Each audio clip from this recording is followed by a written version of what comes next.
Sono tutti veneti, espressione della politica, della segreteria di partito, delle amministrazioni locali. Sono i candidati del Partito Democratico Veneto per le elezioni politiche del 24 e 25 febbraio. Nessun paracadutato dall'alto, nessun elemento che non sia del territorio. È la prima battaglia che il PD Veneto vince con la segreteria nazionale. Il Partito Democratico del Veneto intende contare laddove si conta, nel luogo dove si governa, quindi a Roma.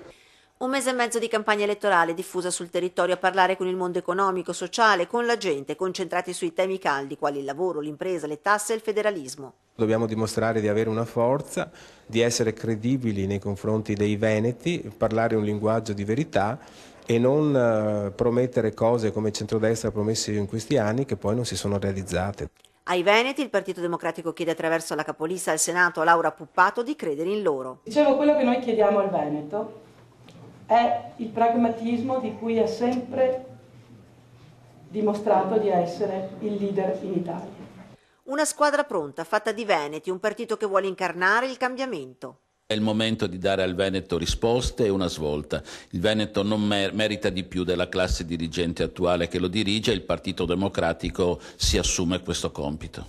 Molti gli amministratori in corsa, ma anche delle new entry della politica giovane ed espressione del mondo del precariato. A livello nazionale saremo una squadra di 10-12 ragazzi under 30 dei giovani democratici ed è un risultato inedito.